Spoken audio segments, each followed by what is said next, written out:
سبق میں حاضری کی سعادت نصیب ہو رہی ہے۔ آج کا موضوع ہے ذات کے لیے غصہ اور دینی غیرت میں فرق۔ اللہ تعالی ہمیں سمجھ کر عمل کی توفیق عطا فرمائے۔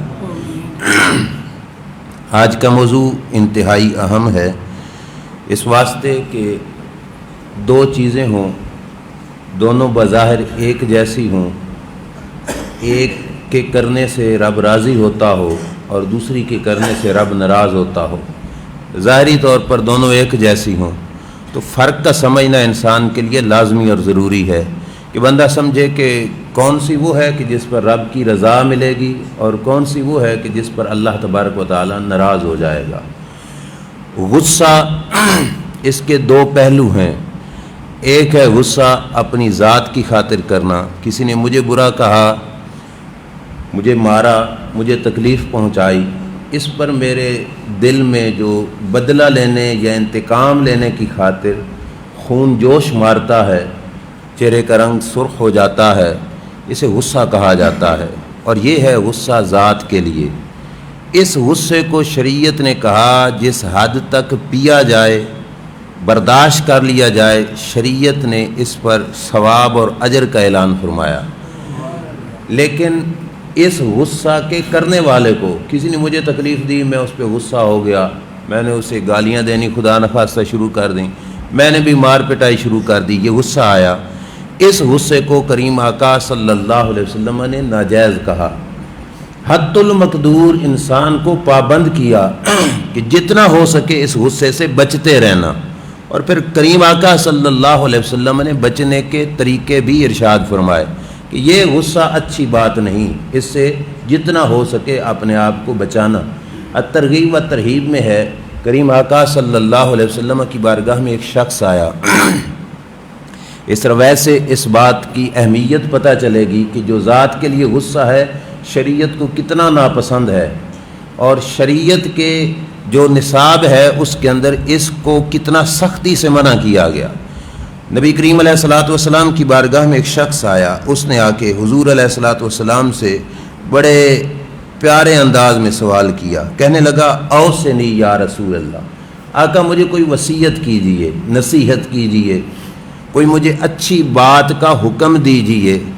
ساتھ ہی اس بندے نے ایک شرط لگا دی، کہنے لگا اقلل لعلی آئیہ، یا رسول اللہ نصیحت کوئی لمبی چوڑی نہ کرنا، بالکل مختصر نصیحت ہو، تھوڑی سی بات ہو تاکہ میں اسے یاد بھی رکھ سکوں، یاد رکھوں گا تب عمل کروں گا یا رسول اللہ، اس واسطے نصیحت کیجئے اور نصیحت تھوڑی کیجئے تاکہ میں اسے یاد رکھ سکوں۔ حضور سے یہ گزارش کر دی۔ اب وہ کریم آقا صلی اللہ علیہ وسلم جو سمندر کو کوزے میں بند کر سکتے ہیں اور جن کو رب نے یہ توفیق بخشی ہے، یہ طاقت بخشی ہے کہ جوامع الکلم کہ بات تھوڑی ہوتی ہے اس کا مطلب بہت زیادہ ہوتا ہے، اللہ کے نبی سے یہ سوال کیا، حضور نے اس کو اس کے جواب میں کیا ارشاد فرمایا؟ فرمایا مختصر نصیحت اور ڈھیر سارے معنی جمع کرنے والی نصیحت یہ ہے کہ لا تغضب، غصہ نہ کیا کر۔ بس حضور نے صرف ایک جملہ کہہ دیا کہ لا تغضب، غصہ نہ کیا کر، اپنے غصے کو پی جایا کر۔ اس نے پھر عرض کیا یا رسول اللہ کوئی نصیحت، مطلب اس پہ اس کا من نہیں بھرا، اس نے سمجھا یہ تو بہت ہی مختصر ہو گئی۔ اب وہ بار بار پوچھتا رہا یا رسول اللہ کوئی نصیحت، سرکار ہر بار یہی فرماتے رہے، فرمایا مختصر اور جامع نصیحت یہی ہے کہ تم غصہ نہ کیا کرو۔ سرکار نے غصہ کرنے سے منع فرما دیا۔ اب وہ شخص کہتے ہیں کہ میں نے جا کے غور و فکر کیا کہ سرکار دو عالم صلی اللہ علیہ وسلم نے صرف غصے سے ہی کیوں منع کیا ہے؟ تو کہتے ہیں فیض الغضب یجمع الشر کلہ، کہتا ہے میری ریسرچ، میری سوچ اور فکر یہاں تک پہنچی ہے کہ تمام شر کا، تمام برائیوں کا جڑ اور بنیاد جو ہے وہ غصہ ہے۔ اس واسطے حضور علیہ الصلوۃ والسلام نے غصے سے منع فرما دیا۔ غصہ بری چیز ہے، لیکن اسی غصے کی صرف صورت بدلے۔ پہلے اس کی منع پر ایک اور روایت بھی سن لیجئے۔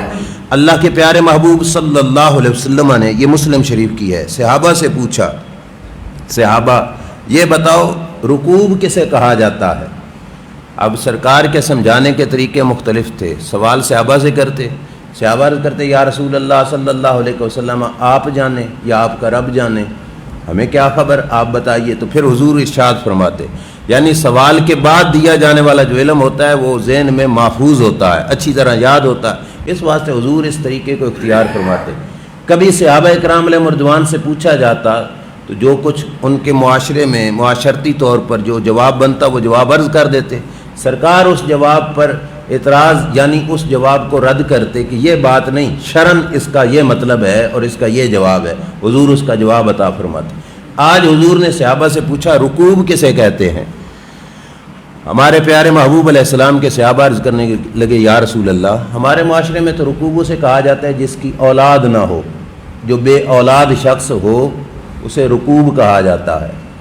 اب اللہ کے نبی صلی اللہ علیہ وسلم نے کیا ارشاد فرمایا؟ فرمایا نہیں، شرع شریف میں اللہ کی دربار میں رکوب وہ نہیں جس کی اولاد نہ ہو، فرمایا رکوب وہ شخص ہے کہ جس کی اولاد میں سے کوئی بچہ بچپن میں فوت ہو کر آگے میدان آخرت کے لیے اس کا ذخیرہ نہ بنا ہوا ہو، اسے رکوب کہا جاتا ہے۔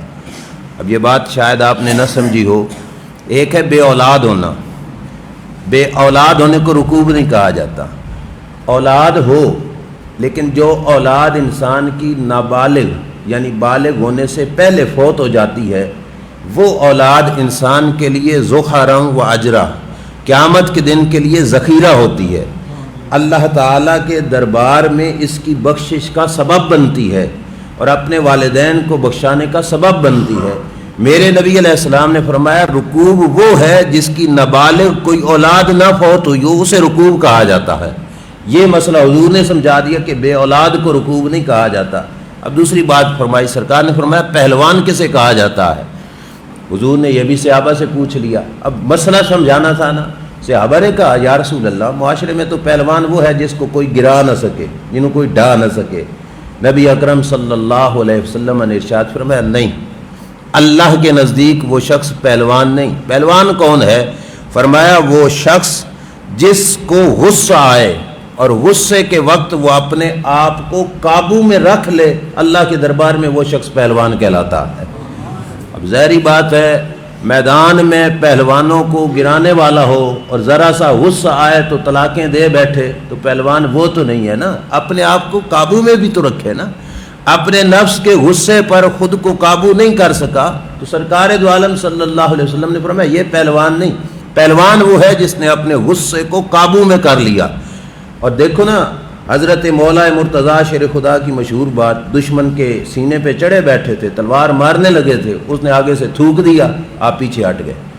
پوچھا گیا کیوں؟ فرمایا پہلے غصہ تھا لیکن اب غصہ بن گیا تھا ذات کے لیے، پہلے غصہ تھا دین کے لیے، میں دین کے لیے اسے مارنا چاہتا تھا، اس نے مجھ پہ تھوکا تو اب میری ذات کا غصہ شامل ہو گیا، میں اپنے ذات کے غصے کو پی سکتا ہوں پر دین والے غصے کو برداشت نہیں کر سکتا ہوں، تو اب میں اپنے ذاتی غصے کو پی رہا ہوں، اس واسطے پیچھے ہٹ گیا ہوں کہ کوئی یہ نہ سمجھے کہ میں نے اپنی ذات کی خاطر کسی کو مار دیا۔ تو بہرحال یہ ہے کہ غصے کو پینے والا بہت بڑا شجاع اور بہت بڑا پہلوان ہے۔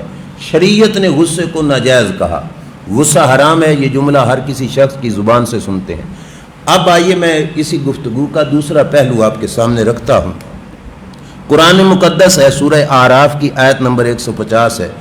اللہ فرماتا ہے وَلَمَّا رَجَعَ مُوسَىٰ إِلَىٰ قَوْمِهِ غَضَبَانَ آصِفًا، موسیٰ علیہ السلام کو رب نے بلایا، آ جاؤ موسیٰ طور پہ تمہیں تورات عطا فرماؤ۔ موسیٰ علیہ السلام کی قوم تھی، کچھ ساتھی تھے، آپ نے اپنے پیچھے خلیفہ بنایا، نائب بنایا اپنے بھائی ہارون علیہ السلام کو، خود ادھر چلے گئے، وہاں کتاب لینے جو تورات تھی لیتے لیتے کچھ دن گزر گئے۔ حضرت موسیٰ علیہ السلام کے پیچھے قوم نے کیا کیا؟ مشہور بات ہے، بچڑے کو انہوں نے خدا بنا لیا، بچڑے کو پوجنا شروع کر دیا۔ جس وقت تورات مل گئی تو موسیٰ علیہ السلام تورات کی تختیاں اٹھائے، جب واپس پلٹے دیکھا کہ ساری قوم تو بچڑے کو پوجنے لگی ہوئی ہے۔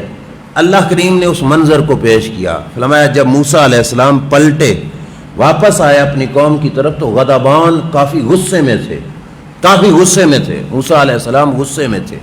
غصہ بری چیز ہے تو نبی ہمیں منع کرتے ہیں تو خود کیوں غصہ کرتے ہیں؟ تو پتہ چلا غصے کے دو پہلو ہیں۔ اگر بری چیز تھی تو اللہ کے نبیوں سے کبھی بھی سرزاد نہ ہوتا۔ حضرت موسیٰ علیہ السلام غصے میں ہے، رب کا قرآن بتاتا ہے، اور کتنا غصہ ہے غصے میں آ کر اپنی قوم سے کہنے لگے بے سما خلفتمونی، میرے بعد بڑا برا کام کیا تم، غلطی کر بیٹھے ہو۔ اور آگے کیا کہا، عاجلتم امر ربکم، اللہ کا حکم تو ابھی تورات والا میں لے کے آیا ہوں، تم نے اللہ کے حکم کے آنے کا انتظار بھی نہیں کیا، جلد باز بن گئے ہو، میرے آنے سے پہلے ایسا کر دیا۔ اب اس غصے کا رزلٹ کیا نکلا؟ موسیٰ علیہ السلام کا غصہ شدید، القل الواح، جو تورات کی تختیاں تھیں وہ موسیٰ علیہ السلام کے ہاتھ مبارک سے نیچے گر گئی۔ اتنا غصہ آ گیا جس وقت، یعنی غصہ اتنا شدید آیا۔ اب موسیٰ علیہ السلام پہلوان کو ہی نہیں کہ ان غصے پہ قابو نہیں پا سکے، لیکن فرق ہے، ایک ہے غصہ ذات والا، یہ تھا غصہ اللہ کی ذات کی خاطر، یہ تھا غصہ رب کے دین کی خاطر، یہ تھا غصہ رب کی شریعت کی خاطر۔ یہ غصہ دیکھ کر اللہ بھی ناراض نہیں ہوا، اللہ نے تو تعریف کی کہ میرے موسیٰ علیہ السلام اتنا غصے میں آ گئے کہ تورات کی تختیاں گر گئیں۔ اب غصے کا مزید نتیجہ کیا نکلا؟ وَأَخَذَ بِرَأْسِ أَخِيهِ، اپنے بھائی ہارون علیہ السلام کے سر کے بالوں کو پکڑ لیا، یجرہ، پکڑ کے کھینچنے لگ گئے۔ یہ غصہ اتنا شدید آیا۔ علامہ آلوسی نے تفسیر روح المعانی کے اندر لکھا کہ حضرت موسیٰ علیہ السلام کی اس عمل کو، اس پر کوئی بندہ تنقید نہ کرے، کیونکہ یہ غصہ موسیٰ علیہ السلام اپنی ذات کے لیے نہیں کر رہے تھے، اللہ کی نافرمانی دیکھ کر موسیٰ علیہ السلام کو غصہ آ گیا کہ یہ نافرمانی کیوں ہو رہی ہے میرے رب کی، انہوں نے بچڑے کو کیوں خدا بنایا، اللہ کے حکم کے آنے کا انتظار کیوں نہیں کیا۔ اس وجہ سے حضرت موسیٰ علیہ السلام ناراض ہوئے۔ اب اس آیت سے اور پہلے جو کچھ میں نے عرض کیا ان سے پتہ چلا کہ غصے کے دو پہلو ہیں، ایک وہ غصہ ہے جس سے رب ناراض ہوتا ہے، اور ایک وہ غصہ ہے جس سے رب ناراض نہیں ہوتا، وہ بندے کے اندر پایا جانا ضروری ہے۔ جو غصہ ذات کے لیے ہے وہ غصہ حرام ہے، ناجائز ہے، لیکن جو غصہ اللہ کے دین کی خاطر ہو اس غصے کو غیرت کہا جاتا ہے، اور جس میں یہ نہ ہو اسے غیرت سے پاک بے غیرت کہا جاتا ہے۔ اس واسطے یہ غصہ حضرت موسیٰ علیہ السلام نے کیا۔ اب اسی کے ساتھ اٹیچ ایک میں بخاری شریف کی حدیث عرض کرتا ہوں۔ اللہ کے نبی صلی اللہ تعالیٰ علیہ وآلہ وسلم کے بارے میں ہے، اذا خاطبہ، جب حضور خطاب کرنے لگتے، احمرت عیناہ، سرکار کی مبارک آنکھیں سرخ ہو جاتی۔ یہ بخاری شریف کی حدیث ہے۔ دوران خطاب حضور کی آنکھیں مبارک سرخ ہو جاتی، وعلا صوتہ، آواز مبارک بلند ہو جاتی، اور آگے لفظ ہیں واشتد غضبہ، اور حضور کا غصہ مزید تیز ہو جاتا۔ دوران خطاب سرکار کا غصہ شدید ہو جاتا۔ غصہ بری چیز ہے تو حضور کو کیوں آیا؟ سرکار تو معصوم ہے، ان کے قریب تو گناہ پھٹک ہی نہیں سکتا، ان کے قریب بھی نہیں جا سکتا۔ یہاں پہ غصہ کون تھا؟ شریعت محمدیہ پر غصہ، کہ اللہ کے نبی صلی اللہ علیہ وسلم جب شریعت مبارک کو بیان کرنے لگتے اور شریعت کے نافرمانوں کے حوالے سے گفتگو ہونے لگتی تو حضور کی آواز بھی بلند ہو جاتی، آنکھیں سرخ ہو جاتی، اور حضور کا غصہ مبارک شدید ہو جاتا۔ رحمت للعالمین بھی ہیں، کریم بھی ہیں، مہربان بھی ہیں، اور مہربانی اتنی کہ امت کے غم میں روتے رہے، لیکن ادھر غصہ یہ دین کی خاطر کہ حضور کا غصہ شدید، بخاری شریف کہتی ہے۔ تو اس سے پتہ چلا غصے کے مختلف پہلو ہیں۔ یہ غصہ کرنا لازمی ضروری ہے، اس غصہ نہ کرنے پر اور خاموش ہو جانے پر اللہ تبارک و تعالی جل شانہ ناراض ہوتا ہے کہ اس شخص نے ایسا کیوں کیا، اور اس نے غصے کا جو ہے انداز کیوں نہیں اختیار کیا۔ اب اسی غصے کو جو دین کی خاطر ہو اس کو غیرت کہا جاتا ہے۔ یہ غیرت، اب اس پر پھر دوسری حدیث بخاری شریف کی، حضور علیہ السلام کے سامنے حضرت سعد کا ذکر ہوا، صحابی رسول ہیں۔ حضرت سعد نے کہا، اب یہ حدیث ہے کہ اگر میں اپنی بیوی کے پاس کسی غیر مرد کو دیکھوں تو فرمایا میں اسے چھوڑوں گا نہیں، میں وہیں پہ قتل کر دوں گا، میں اسے مہلت نہیں دوں گا، میں اسے وہیں پہ قتل کر دوں گا۔ حضرت سعد نے اپنا یہ غصہ یعنی غیرت کو بیان کیا۔ اب نہ سرکار ناراض ہوئے، نہ اصحاب ناراض ہوئے، بلکہ صحابہ میں ان کی تعریفیں شروع ہو گئیں کہ سعد بڑی غیرت والے ہیں، حضرت سعد کی بڑی غیرت ہے، ان کے غیور ہونے کا تذکرہ ہوا۔ اللہ کے نبی بولے، میرے نبی علیہ الصلوۃ والسلام نے فرمایا، سعد کی غیرت کی تعریف کرنے والوں سنو، فواللہ انا اغیر منہ، حضور نے فرمایا اللہ کی قسم سعد کی غیرت سے میں محمد کی غیرت زیادہ ہے صلی اللہ علیہ وسلم، فرمایا میری غیرت اس سے بھی زیادہ ہے۔ اب یہ غصہ اگر ناجائز ہوتا تو سرکار منع کرتے نہیں، بلکہ سرکار نے اپنا درجہ بتا دیا کہ میں سعد سے بھی اوپر ہوں، میرا درجہ اس غیرت میں سعد سے بلند ہے، میری غیرت سعد سے بھی زیادہ ہے۔ اور آگے کیا فرمایا؟ فرمایا واللہ تعالی اغیر منی، فرمایا میرا رب، میرا پروردگار میں محمد سے بھی زیادہ غصے والا ہے صلی اللہ علیہ وسلم، مجھ سے بھی زیادہ غیرت والا ہے۔ اب عام بندے کی غیرت تو سمجھ آتی ہے، کیونکہ پیچھے بات حضرت سعد نے اپنی بیوی کے لحاظ سے کہی، سرکار کی بات بھی سمجھ آ گئی۔ اللہ کی غیرت کیا بنی؟ اللہ تعالیٰ تو بچوں سے بھی پاک ہے، بیوی سے پاک ہے، اللہ کی غیرت کیا بنی؟ تو سرکار نے اس کا بھی جواب ارشاد فرمایا، فرمایا من اجل غیرت اللہ حرم الفواحش، فرمایا یہی وجہ ہے کہ اللہ کی غیرت کا تقاضا تھا کہ اللہ نے ہر بے حیائی کو حرام فرما دیا۔ جیسے کسی کے گھر ہاتھ ڈالنے والا مجرم ہوتا ہے اور گھر والے کو اس پہ غصہ آتا ہے کہ اس نے میری غیرت کو ہاتھ ڈالا، اس پہ انتقام لیتا ہے، میرے نبی علیہ السلام نے فرمایا ہر بے حیائی کو رب نے حرام کیا، یہ رب کی غیرت کا تقاضا ہے۔ اب جو شخص بے حیائی کرے گا گویا کہ وہ ایسا جری بنا کہ اس نے اللہ کی غیرت میں ہاتھ ڈالا۔ اب وہ خود سوچے، کسی کی دیوار پھلانگ کر کسی کی غیرت پہ ہاتھ ڈالنے والا وہ نہیں بچتا تو جس نے رب کی غیرت کو ہاتھ ڈالا، رب کی غیرت پہ حملہ کرنے کی کوشش کی، تو سرکار نے فرمایا اللہ تو مجھ سے بھی زیادہ غیرت والا ہے۔ تو پتہ چلا غیرت بری چیز نہیں، غیرت اچھی چیز ہے۔ اور سرکار نے خود غیرت کا احترام بھی کیا۔ معراج کی رات جنت کی سیر ہو رہی تھی، اللہ کے نبی صلی اللہ علیہ وسلم نے ایک محل دیکھا خوبصورت، کریم آقا صلی اللہ تعالیٰ علیہ وآلہ وسلم واپس آ کے بتانے لگے حضرت عمر فاروق رضی اللہ تعالیٰ عنہ کو، فرمایا عمر جنت میں تیرا محل دیکھ کے آیا ہوں، بڑا خوبصورت تھا۔ حضرت عمر مزید سننے کے انتظار میں تھے، حضور نے فرمایا میں داخل ہونے کے ارادے سے آگے بڑھا کہ میں اس گھر میں داخل ہو جاؤں۔ حضور نے فرمایا اے عمر پھر مجھے تیری غیرت یاد آئی تو میں اس دروازے سے اندر نہیں داخل ہوا۔ سرکار رک گئے، پتہ چلا کسی کی غیرت کا احترام بھی کیا حضور علیہ السلام نے۔ فرمایا عمر تیری غیرت کے احترام کی وجہ سے میں نے اندر داخل ہونے سے گریز کر لیا کہ عمر میرا غیور ہے، میں تیرے گھر میں داخل نہیں ہوا۔ اس سے پتہ چلا پیران عظام ہوں یا علماء کرام ہوں، اگرچہ لوگ یہ کہیں کہ کوئی نہیں جی تسا متقی پرہیزگار ہو تو آڈے تو کہہ رہا پڑتا، لیکن ان کو اس معاملے میں غیرت کو دیکھنا چاہیے کہ اگر اللہ کے نبی اپنے صحابی کے گھر میں نہیں داخل ہو رہے کس وجہ سے کہ میرا عمر غیرت والا ہے، تو ہمیں اس سے سبق سیکھنا چاہیے۔ تو بہرحال یہ غیرت، اور اس کے حوالے سے آگے سنیے، اللہ کے پیارے محبوب صلی اللہ تعالی علیہ وآلہ وسلم نے صرف غیرت کا احترام نہیں کیا بلکہ غیرت کرنے کا حکم بھی ارشاد فرمایا۔ اس میں درجے ہیں، یہاں پر ایک بات واضح کرتا چلوں، عموماً ہمارے معاشرے میں غیرت کے نام پہ قتل پائے جاتے ہیں۔ ہر چیز کی ایک حد ہوتی ہے، اس حد کو پھلانگنا اور اس حد کو کراس کر کے جانا یہ شرعاً ناجائز ہوتا ہے۔ اللہ کریم جل شانہ نے دین کو ایک دائرے میں رکھا۔ اب عموماً بھائی اپنی بہنوں کو قتل کر دیتے ہیں، وہ بھی شک کی بنیاد پر، شبہ کی بنیاد پر، اور اس رپورٹ کو لکھا جاتا ہے جی غیرت کے نام پر قتل ہو گیا۔ یہ قتل کرنا بھائیوں کو، والد کو، یہ شرعاً جائز نہیں۔ کیوں؟ کیونکہ یہ غیرت کے نام پر قتل، پہلی بات ہے کہ تمہارے پاس ثبوت کیا ہے کہ اس کے اندر برائی پائی گئی، دوسری بات ہے کہ برائی کے پائے جانے کے بعد تجھے ہاتھ اٹھانے کی ضرورت نہیں تھی کہ تو خود ہاتھ اٹھاتا اور اسے قتل کرتا۔ پہلے اپنے گریبان میں جھانک۔ کسی کے گھر پہ حملہ تب ہوتا ہے جب اس نے پہلے کسی کے گھر پہ حملہ کیا ہوتا ہے، خدا نخواستہ ایسی صورتحال پیدا ہو جاتی ہے کہ انسان نے کسی کی غیرت پہ پہلے حملہ کیا ہے، بھائی خود 12 کے ساتھ اپنے تعلق جوڑے ہوئے ہے اور اپنے گھر میں بہن کو غیرت کی بنیاد پہ قتل کر رہا ہے، اس شخص کو غیرت مند نہیں کہا جائے گا، یہ تو شدید قسم کا بے غیرت انسان ہوگا کہ اس نے کسی کی غیرت کا احترام نہیں کیا اور یہاں پہ اپنی بہن کو قتل کر دیا۔ دوسری بات یہ ہے کہ اپنی غیرت کو استعمال کرو، لیکن کس حد تک؟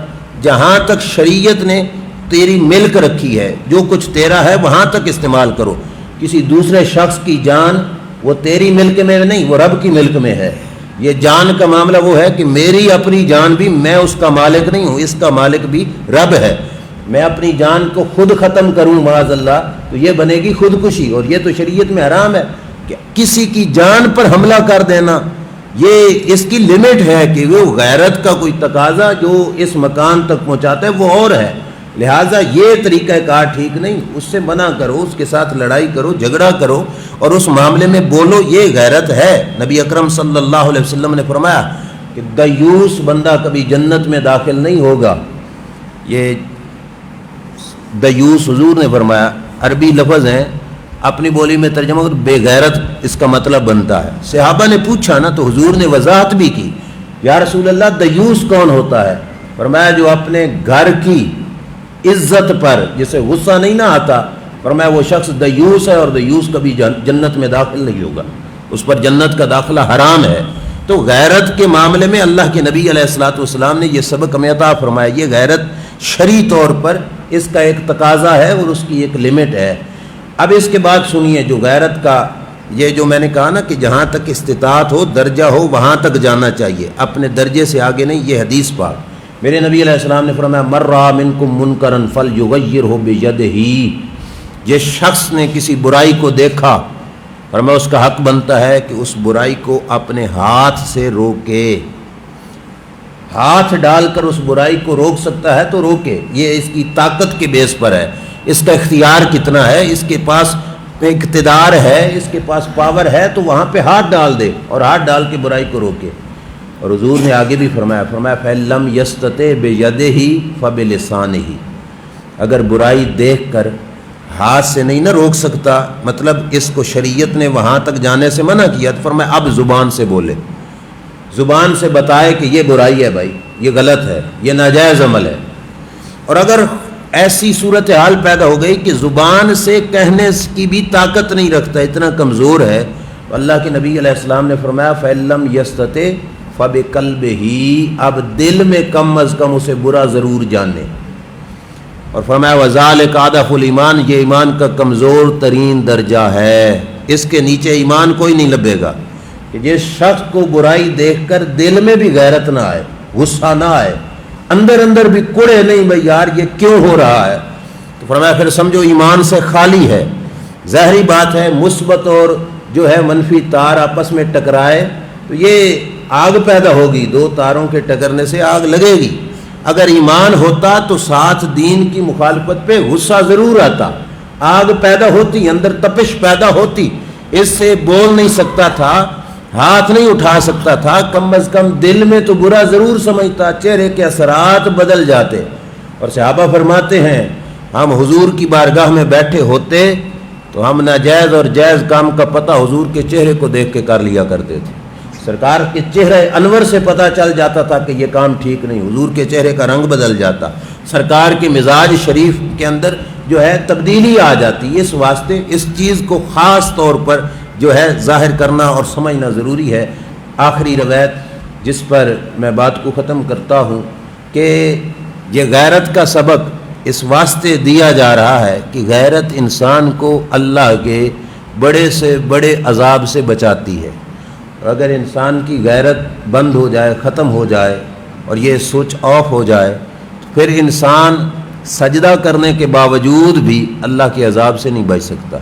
غیرت کا ایک اپنا الگ حصہ ہے اور دین پہ باقی معاملات میں چلنے کا ایک الگ حصہ ہے۔ اللہ کے نبی صلی اللہ علیہ وسلم نے ارشاد فرمایا، یہ مشکوٰۃ شریف کی حدیث ہے کہ پچھلی امتوں میں ایک قوم پر عذاب آنے لگا، اللہ تعالیٰ نے حضرت جبریل امین علیہ السلام کو آرڈر دیا کہ جبریل جاؤ اور فلاں بستی کو نا الٹ کے رکھ دو، اس کا اوپر والا نیچے، نیچے والا اوپر کر دو، پرتا کے رکھ دے۔